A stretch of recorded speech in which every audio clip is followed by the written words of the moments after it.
अरे तो बोलिए। तो पूरी कहानी क्या हुई थी, कैसे शुरुआत हुई थी, क्या हुआ, किस तरीके से बहलाया गया, फुसलाया गया, उसके बाद में वहाँ क्या हुआ, और अब आप लोगों की क्या डिमांड है? एक सेकंड।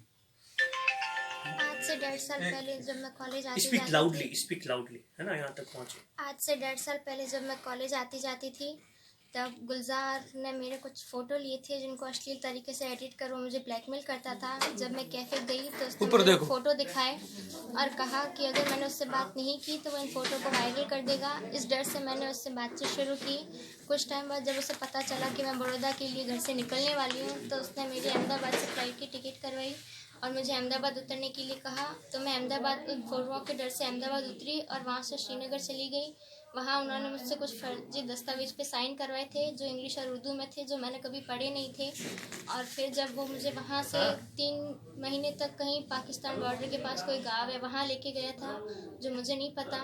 और फिर 3 महीने बाद वो मुझे कुपवाड़ा लेके आया अपने घर। वहाँ उसने मुझे उसके भाई ने मुझे मांस खाने के लिए प्रेरित किया। कहा कि तुम्हें गौ मांस खाना पड़ेगा, नमाज़ पढ़नी पड़ेगी, मुस्लिम बन के रहना पड़ेगा। मैंने मना किया कि मैं मुस्लिम नहीं बनूंगी, गौ मांस नहीं खाऊंगी। तो उसने मेरे साथ मारपीट की और उसके भाई ने मुझे हाथ में गोलियों का डर दिखाया कि गोलियां का वज़न कितना भारी है, जब निकलती है तब धुआं बहुत बुरी तरह से निकलता है।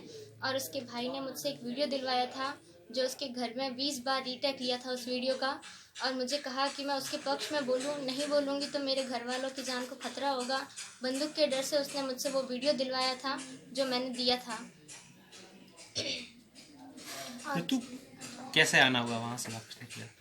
6 कुछ टाइम बाद गुलजार की जॉब वहाँ श्रीनगर में किसी कैफ़े में लगी थी तो वो मुझे अपने साथ श्रीनगर ले आया और वहाँ जब वो ड्यूटी पे गया तब मैंने पीछे से टिकट करवा दी और मैं अपने घर आ गई। फिर वहाँ आपके साथ में किस तरीके से अत्याचार होता था और किस तरीके से, मतलब उसके बाद में आपने कभी घर वालों से कांटेक्ट करने की कोशिश की या किस तरीके से बातचीत हुई?